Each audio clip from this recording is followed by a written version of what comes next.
And here's the crucial recognition. You are not the voice. You are the listener. So who here has not fully recognized what this means? Who here believes that they are the voice in their head, they're the thinker, they're the character body and all that stuff? Does anyone here?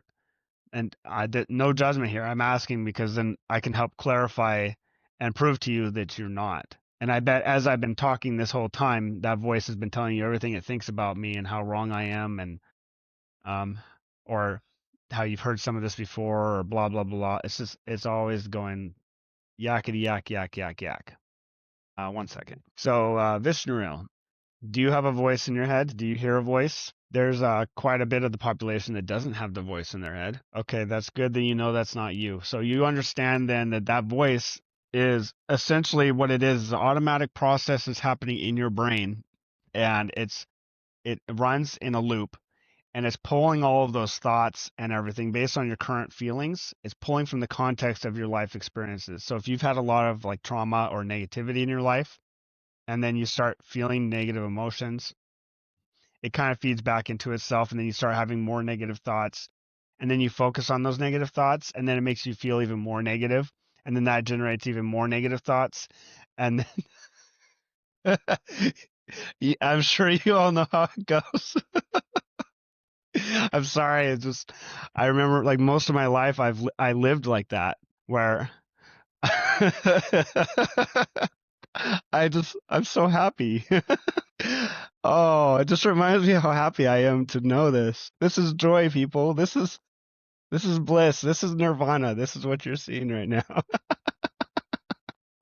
And you realize how absurd that you believe those thoughts in the voice, and you would focus on that, and you would send yourself into this like loop of negativity, and it just gets bigger and bigger and bigger, and you just get enraged, and you puke it out all over the people around you, and you hurt the ones you love, and you feel like everything's completely out of control, and it's the end of the world, and oh man, yeah, just breathe. That can also be used to your advantage, by the way. Welcome, God's favorite, Connie, BC, Teresa, Noonan, yeah, Miriam, Mead, Angelicious. Thank you for joining us. They control my whole life, but I didn't feel like that voice. Yes, exactly. Well, okay. And I don't know if you've heard of Abraham Hicks. That's Esther Hicks, and she channels Abraham, which is, again, the collective, just going by the name Abraham instead of Christ or Ra or whatever. But the feelings that you feel are the gauge. So if you focus on a thought or an idea and it makes you feel icky or bad or hurt, then that's how you know it's not true. It's really that simple. If you focus on a thought and it makes you feel good and happy and empowered and free, like that's the truth.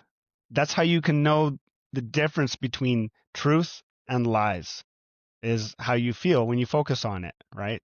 So if you focus on an idea or a thought and it makes you feel icky, don't look at it.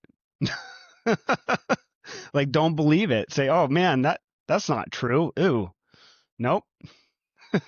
But again, you have to be careful. You don't want to get into like spiritual bypassing and stuff like that. Like there's very real traumatic experiences that a lot of people have experienced, and you have to clear that trauma out, which that's all also included in this book, how to do all that process, and also on the website. Because if you don't clear out that trauma, then you could be out having the best day in your life, and then someone might say something or do something or not do something or whatever, and then it triggers that trauma, and then all of a sudden you've basically stepped on a landmine, and you're outside of your bliss now, and you're back in that traumatic demonic loop, suffering again. So yeah, there's definitely a very fine line with how you practice your discernment and listen to the voice and whatnot. Welcome, Mazzy. Welcome, Equilibri and Jasmine. So most people believe that they are their thoughts. They believe that they're the voice in their head, and that's causing them so much pain. So much pain. The voice has convinced you that you are the avatar, the body mind. You were convinced that you're this body, you're the brain, you're the thoughts, you're the feelings of this body, you're the all of that, the voice in the head.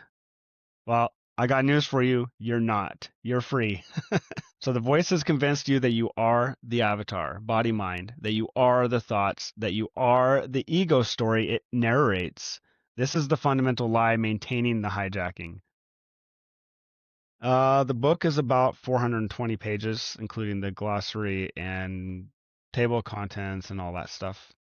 And I'll put the link for the book here. So you can go to claimfreedom.org and download the book, The Body of Christ.